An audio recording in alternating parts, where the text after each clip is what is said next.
Halo teman-teman, hari ini di kelas saya kedatangan seorang tamu yang spesial. Beliau ini sungguh dikenal di seluruh kalangan yang ada di Sumatera Utara, apalagi ya Sumatera Utara sangat dikenal lah. Dan ini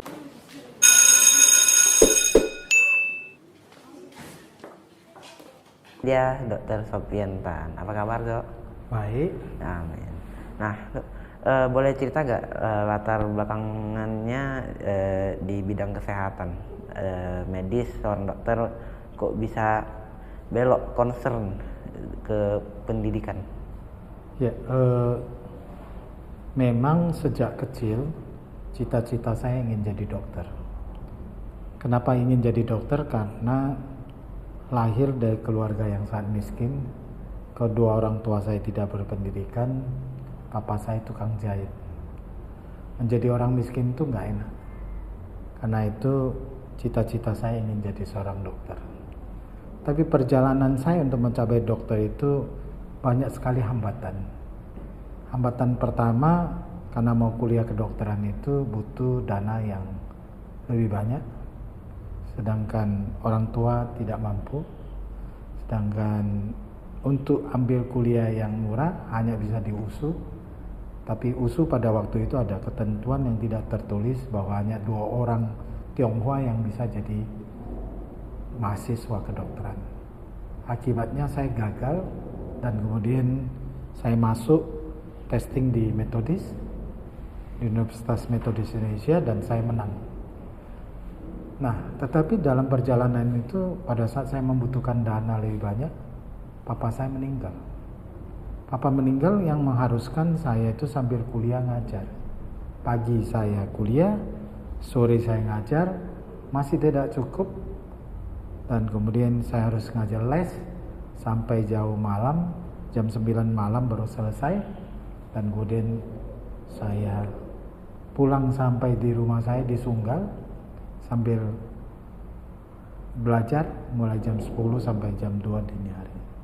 Dengan kerja keras dan belajar keras seperti itu pun saya gagal untuk bisa melanjutkan kuliah saya karena biayanya sangat tinggi. Alhasil saya memilih berhenti. Namun memilih berhenti, teman-teman saya bilang jangan berhenti. Kenapa? Uang kuliahnya kami yang bayar. Akibatnya saya selesai jadi dokter. Itulah yang menjadi landasan jadi guru begitu lama, dan kemudian saya berhasil jadi dokter. Kemudian terpikirkan saya untuk membantu orang-orang miskin untuk sekolah. Saya dirikan sekolah, saya kumpulkan anak-anak miskin untuk sekolah. Sekolah yang sangat sederhana, pada waktu itu hanya 17 anak asuh saya, dan jumlah kelasnya cuma baru 7 kelas. Hari ini 36 tahun kemudian, sekolah saya sudah berubah menjadi sekolah yang besar. 7 lokal menjadi 115 lokal, sudah berlantai 5 dan 6, dan isinya anak-anak miskin. Hari ini anak asuh saya sudah mencapai 6.250 orang. Itulah yang tadinya mau jadi dokter, mengobatin orang yang sakit. Hari ini saya tetap jadi dokter tapi mengobatin orang yang sakit kantong. Sakit kantong karena kemiskinan. Kemiskinan karena kebodohan. Karena itu saya melihat bahwa pendidikan adalah merupakan obat yang paling jitu untuk mengobatin orang-orang yang miskin agar tidak makin miskin. Teman-teman Bapak waktu masih itu ya baik banget lah ya, sampai bayarin kuliahnya. Bayar uang kuliah ada syaratnya, ujian ngajar mereka. Jadi dalam hidup kita itu tidak ada makan siang yang gratis. Ya, salah satu yang saya ingin sampaikan bahwa kesimpulannya adalah kita boleh miskin harta, tapi kita tidak boleh miskin otak. Mantap. Nah, langkah pertama Bapak di bidang pendidikan, Bapak kan bangun sekolah. Pas bangun itu ada tantangan nggak? Tantangannya sebesar apa? Maksudnya? Pas Bapak bangun sekolahnya ada agak kayak halangan gitu? Wah, halangan itu pasti banyak. Karena sekolah dibangun dengan hutang. Saya nggak punya uang, tapi cita-cita bangun sekolah dengan meminjam uang dari bank untuk membangun sekolah untuk orang miskin. Tidak masuk akal sih. Ya, Ya, resikonya cukup tinggi ya. Cukup tinggi.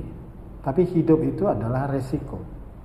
Setiap keputusan yang diambil itu akan menentukan arah kehidupan kamu di kemudian hari. Tapi saya sangat konsisten dan saya yakin dan percaya bahwa berbuat baik itu akan diberi keleluasan, kemudahan untuk melewati rintangan yang sangat besar. Jadi jelas salah satunya itu adalah masalah yang berkaitan tentang finansial. Karena sekolah itu dibangun sepenuhnya meminjam uang dari bank. Tapi isinya orang miskin sehingga tidak memungkinkan sekolah itu berjalan karena orang miskin tidak mungkin bisa bayar uang sekolah. Alhasil apa yang terjadi? Saya membuat satu program yang disebut dengan program anak asuh. Artinya orang kaya bisa membantu orang miskin bisa sekolah, dengan demikian sekolah ini bisa berjalan. Waktu itu awal-awal Bapak bangun itu 17 murid ya kan? Itu muridnya dari mana itu? Saya proaktif. Saya mendirikan sekolah itu, saya kunjungin, cariin orang-orang miskin yang berada di sekitar daerah pinggiran sungai di Sunggal, dan kemudian rumah-rumah gubuk saya gedor-gedor pintu. Saya tanya anaknya mau sekolah enggak, dan tidak berbayar. Itulah pada awal tahun 1988. Tapi seiring dengan waktu dia punya kualitas meningkat, orang kaya juga masuk. Terjadilah subsidi silang yang terjadi pada hari ini. Teman saya pernah cerita pas sekolah yang Bapak bangun ada masjid, ada gereja, vihara di dalam sekolahnya. Sebenarnya satu-satunya sekolah yang ada berbagai agama lah ya, rumah ibadah di dalamnya. Gimana bisa sampai Bapak mau bangun semua rumah ibadah itu? Pengalaman perjalanan hidup saya untuk menjadi seorang dokter itu tidak gampang. Pada saat saya ujian dokter negara, dokter yang menguji saya itu tidak suka sama orang Tionghoa. Karena itu saya ujian 4 kali bersama dia, selalu dimulai dengan pertanyaan Sofiantan Cina ya kamu. Itu yang menyebabkan saya tidak lulus. 4 kali saya tidak lulus. Sudah 2 tahun. Kelima kali baru lulus. Ya, artinya pada hari ini kita bisa melihat bahwa orang yang berpendidikan tinggi pun masih mempunyai jiwa diskriminatif yang tinggi. Karena itu saya menyadari, saya membangun sekolah, menolong orang-orang miskin, tapi juga sekaligus untuk menghilangkan sifat diskriminasi yang ada pada diri mereka. Bahwa negara kita adalah negara Pancasila yang memberikan hak kepada setiap warga negaranya untuk bisa menjalankan ibadahnya sesuai dengan agama yang dipeluknya, dan sistem pendidikan nasional juga menyampaikan, menekankan bahwa pendidikan itu adalah untuk semua orang. Nah, karena itu sebagai lembaga pendidikan, lembaga yang ingin melahirkan para pemimpin-pemimpin bangsa di kemudian hari, tentu dari sekolah itu harus diajarkan tentang toleransi beragama. Toleransi beragama itu dimulai dari hal-hal yang kecil, daripada saat contohnya anak-anak yang muslim menjalankan sholat 5 waktu. Dia memiliki kebiasaan sebelum sholat dia akan ambil air wudhu. Dengan cara demikian anak-anak yang di luar daripada muslim memahami bahwa yang muslim ada waktunya untuk sholat sehari 5 kali, dan kalau dia sudah ambil air wudhu dia tidak boleh lagi disalamin tangannya. Itu adalah salah satu bentuk mengajarkan siswa untuk memiliki toleransi yang tinggi, memahamin kebiasaan-kebiasaan agama, setiap agama yang berada di lingkungan sekolah tersebut, dan sekaligus nanti kalau mereka sudah berhasil, mereka sudah akan terbiasa dengan berhubungan dengan berbagai pihak, berbagai profesi, dan tentunya berbagai penganut agama yang berbeda-beda. Karena untuk menjadi seorang pemimpin, dia harus mampu bisa memahami berbagai kebiasaan masyarakat, sosial budaya, termasuk dalam pemeluk agamanya, kebiasaan-kebiasaan seperti apa.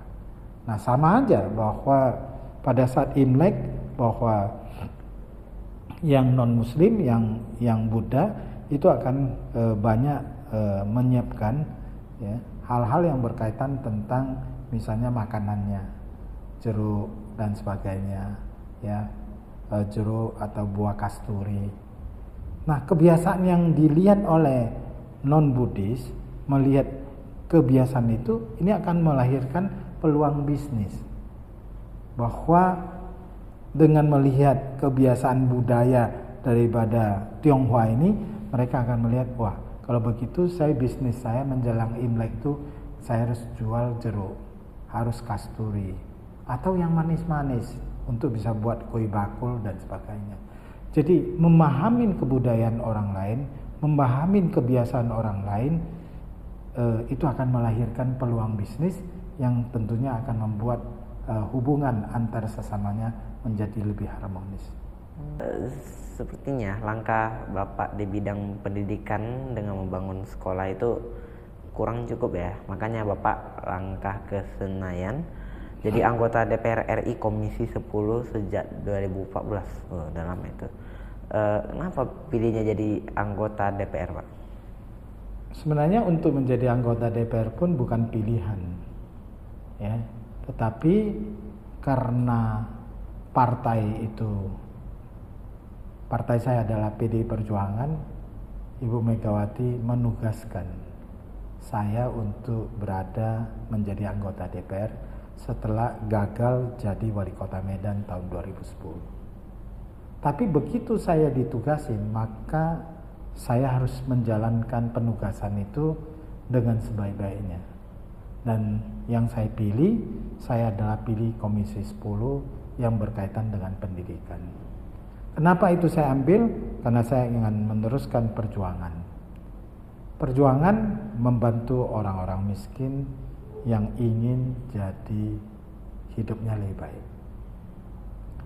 Kalau saya selama ini tidak berada di dalam posisi dunia politik, tidak menjadi anggota DPR, selama 36 tahun saya membangun sekolah ini, saya hanya bisa menolong 6.290 anak jadi anak asuh saya.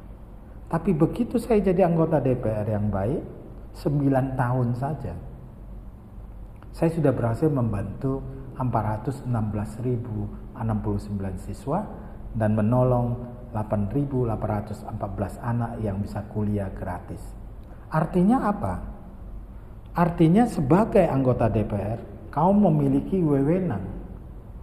Ya, wewenang anggota DPR ada 3. 1 sebagai legislasi, membuat undang-undang. 2 membuat anggaran. 3 adalah pengawasan. Tentu ketiga hal ini mengharuskan saya sering turun ke bawah.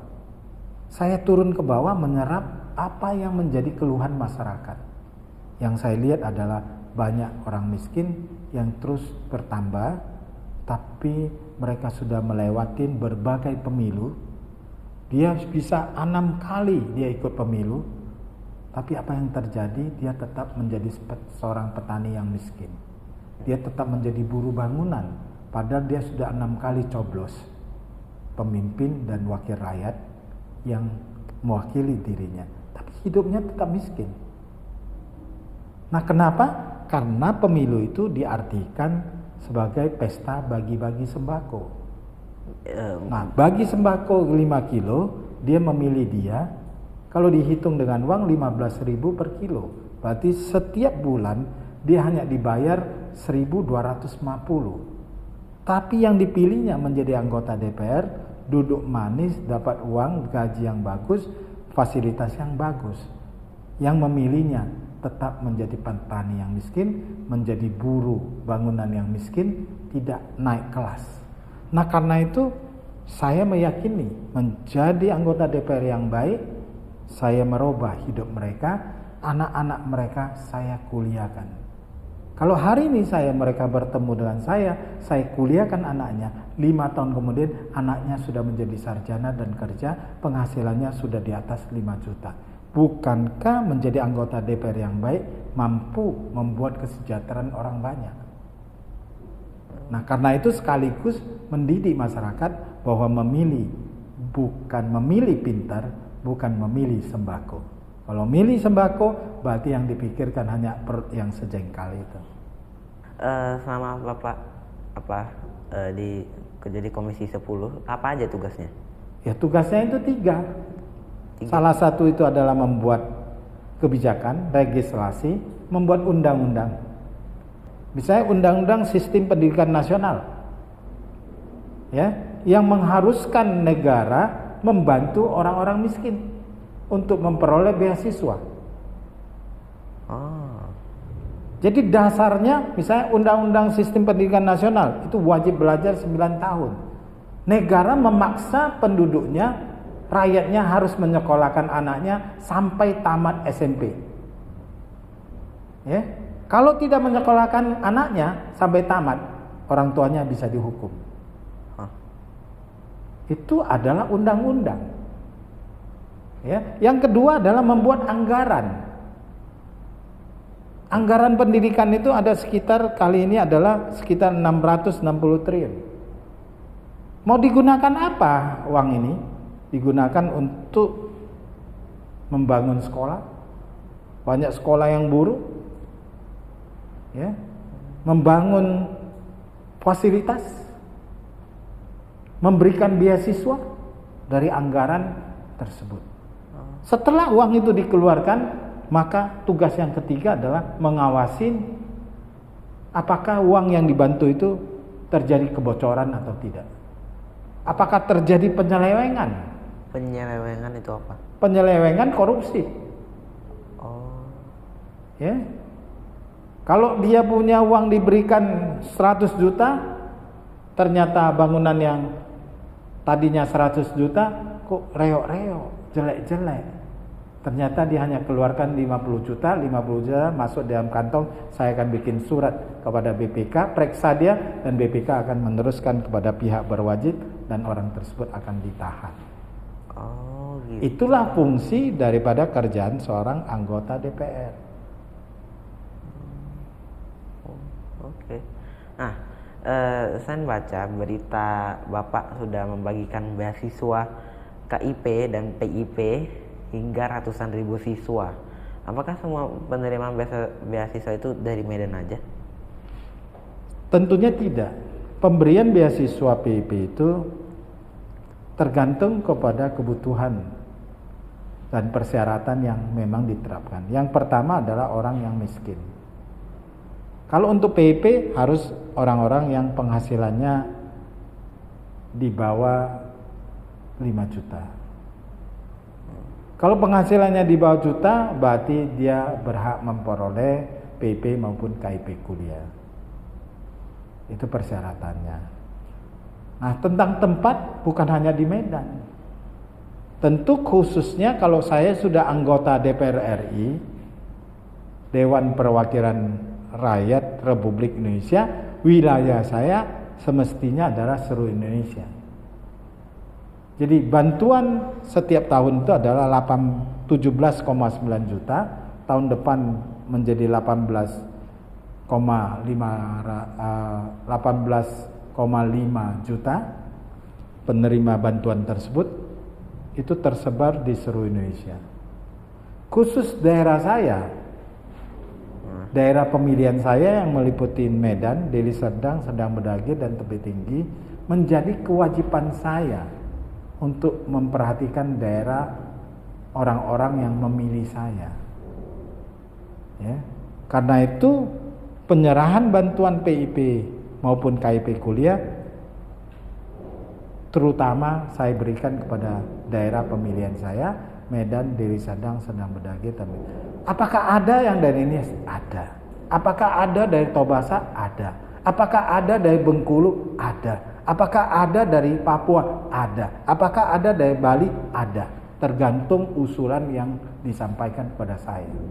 Kalau ada penyampaian kepada saya, hasil ngecek yang bersangkutan memang memenuhi syarat menerima bantuan tersebut, maka saya akan memberikan bantuan tersebut. Karena itu adalah salah satu daripada sumpah yang diambil pada saat dilantik sebagai anggota DPR RI adalah memperjuangkan aspirasi masyarakat. Nah, selain beasiswa KIP sama PIP aja, ada jenis beasiswa lain lagi nggak? Ada beasiswa unggulan, beasiswa LPDP yang bisa belajar ke luar negeri dan semuanya ditanggung. Bisa S2, S3. Bisa bantuin jelasin kah yang awal punya tadi apa? Beasiswa unggulan. Itu apa aja? Beasiswa unggulan adalah bagi anak-anak yang memiliki prestasi. Dia misalnya juara olimpiade, juara nasional matematika, dia berprestasi. Ya, karena dia berprestasi, dia tidak dilihat dia miskin atau enggak. Itu karena dia berprestasi. Itu diberikan bantuannya itu jauh lebih besar. Ya, uang kuliahnya dibayarin, kemudian setiap bulan dapat 1.400.000 sebagai uang saku. Ya, uang saku. Jadi dikasih sekolah, uang kuliahnya dibayarin, dia punya tesis, bikin paper, bikin apa, semua dibayarin, dan kemudian dia dapat uang saku 1,4 juta. Tapi kalau yang berkaitan tentang KIP kuliah, anak tersebut harus miskin dan kemudian tidak peduli dia berprestasi atau tidak, tapi kalau dia miskin dia boleh ambil KIP kuliah. Dengan bantuan uang kuliahnya itu, kalau untuk perguruan tinggi yang akreditasi A, dia bisa dapat bantuan 8 sampai 12 juta. Sedangkan akreditasi B bantuannya bisa sampai 4 juta. Sedangkan C berarti adalah sekitar 2,4 juta. Nah, dengan demikian bahwa si anak tersebut uang kuliahnya dilunasin, tapi dia juga dapat uang saku 950.000 per bulan. Per 6 bulan cair sekali 5.700.000. Banyak juga keluarnya ya. Iya. Nah, selain pendidikan, Bapak juga dikenal sebagai sosok yang terus mengaungkan keberagaman di berbagai hal. Seberapa penting sih 4 pilar kebangsaan itu? Entah Pancasila, UUD 45, NKRI, Bhinneka Tunggal Ika. Orang bukan hanya butuh penghasilan yang baik. Suatu negara dengan penghasilan yang baik, tapi kalau rakyatnya dia tidak bisa memiliki keharmonisan, hubungan yang baik antar sesamanya, berbeda suku dan agama, itu akan menghancurkan negara itu. Nah, karena itu negara itu mempunyai 4 pilar yang harus menjadi pegangan hidup bangsa ini. Yang pertama adalah Pancasila. Pancasila itu adalah ideologi negara, way of life daripada bangsa ini. Sebagai fondamen suatu bangsa, dia harus memiliki ideologi. Yang kedua, harus memahami bahwa negara ini adalah berdasarkan konstitusi yang kita sebut konstitusi negara kita adalah Undang-Undang Dasar 1945 yang mengatur jalannya pemerintahan di negeri ini, mengatur hak dan kewajiban rakyatnya, mengatur legislatif harus bekerja seperti apa, mengatur presiden harus seperti apa, mengatur hakim-hakim itu seperti apa. Itu adalah konstitusi, aturan main di negara ini. Dan tentunya negara ini bentuknya seperti apa? Bentuk negara ini adalah pilar yang ketiga yang kita sebut dengan Negara Kesatuan Republik Indonesia, NKRI. Kita menganut Negara Kesatuan Republik Indonesia, kita tidak menganut negara federal. Negara Kesatuan Republik Indonesia artinya semuanya itu memiliki hak yang sama. Berbeda dengan negara federal. Kalau negara federal, setiap provinsinya berbeda-beda hukumnya. Berbeda-beda kebijakan keuangannya. Kalau negara kayak Amerika, federal. Kalau dia federal, dia ada negara bagian yang boleh membuat perkawinan sejenis. Tapi provinsi yang lain tidak boleh. Jadi kalau Indonesia tidak dibenarkan perkawinan sejenis berlaku dari Sabang sampai Merauke. Kalau negara federal, provinsi ini boleh, provinsi ini nggak boleh. Ya, daerah ini boleh judi, di sini nggak boleh judi. Tapi Indonesia menganut Negara Kesatuan Republik Indonesia, satu hukum, semua sama. Paham?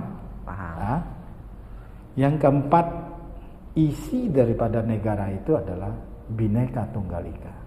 Bahwa pada hari ini ada 1.200 lebih suku dan bahasa.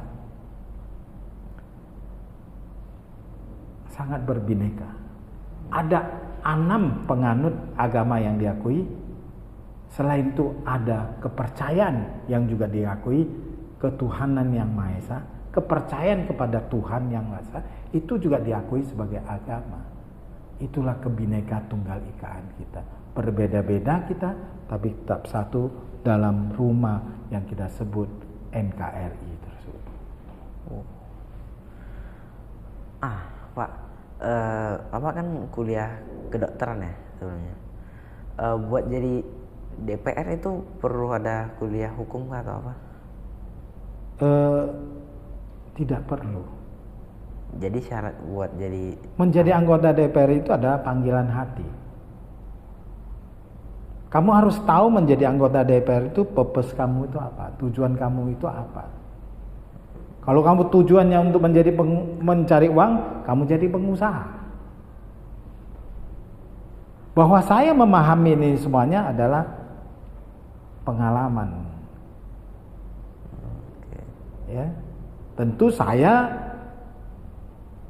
latar belakang saya adalah seorang dokter. Saya mengajar di dunia pendidikan cukup lama. Itu menjadi modal bagi saya. Tapi saya tidak mengambil komisi yang berhubungan dengan hukum.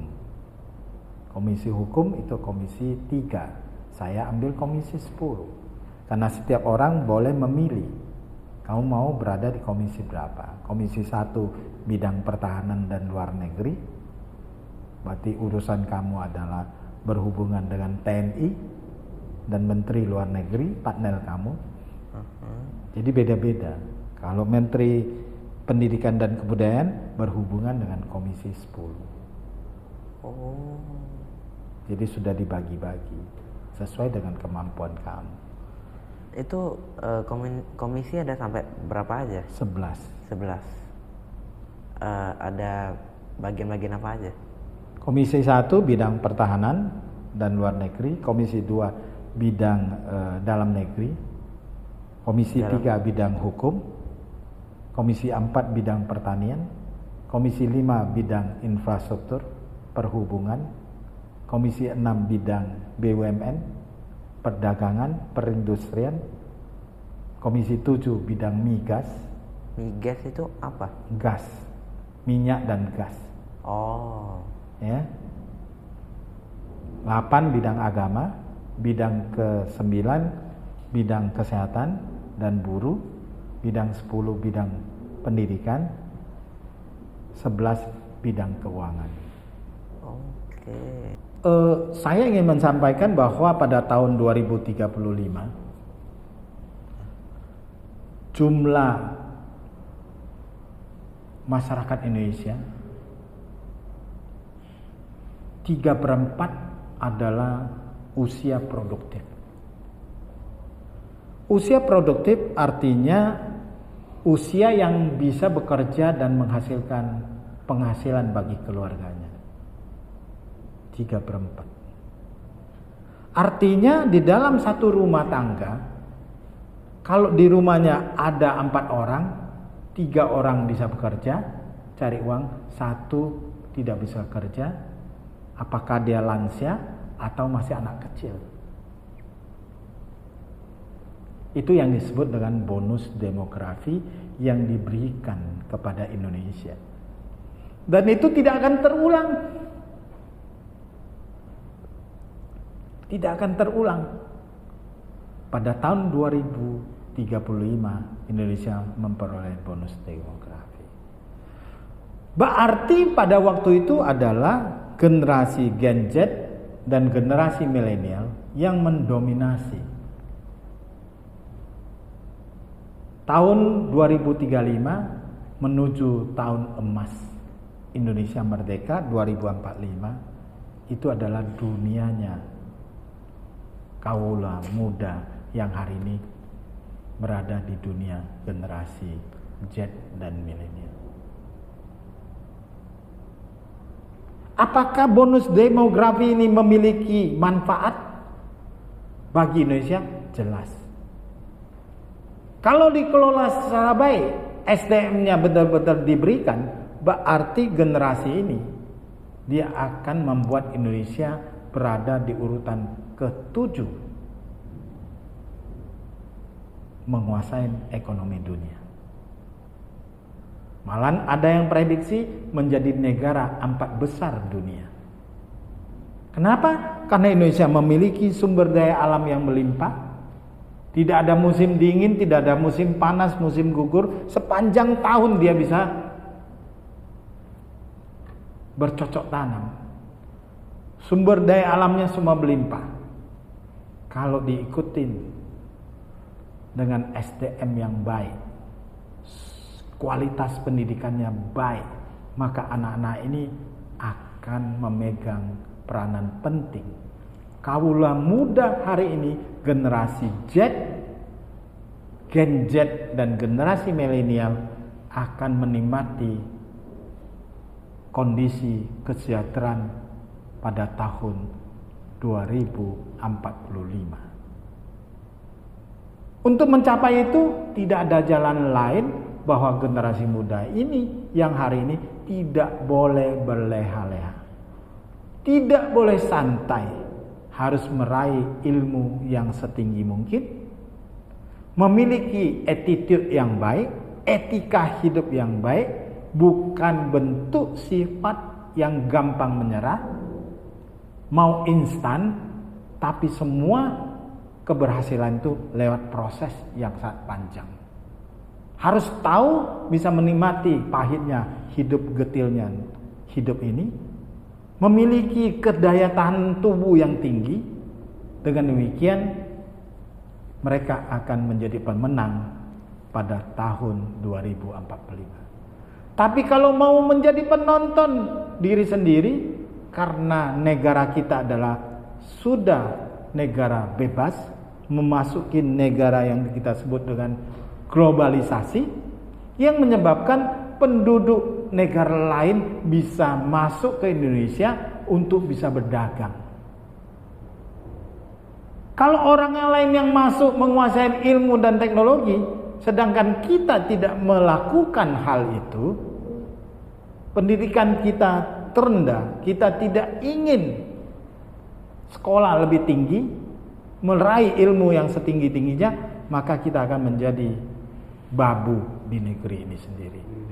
Jadi tidak ada jalan lain menuju tahun 2045. Penentuan bangsa ini menjadi bangsa besar adalah ditentukan oleh generasi Z dan milenial pada hari ini. Mengambil kesempatan untuk meraih, bekerja keras, meraih pendidikan yang setinggi-tingginya. Kalau tidak, kita akan tetap seperti dijajah negara besar lainnya. Itu pesan saya kepada generasi muda bahwa tidak bisa menunggu datangnya matahari. Sebelum matahari terbit, kita sudah memiliki kemampuan untuk meraih sukses tersebut.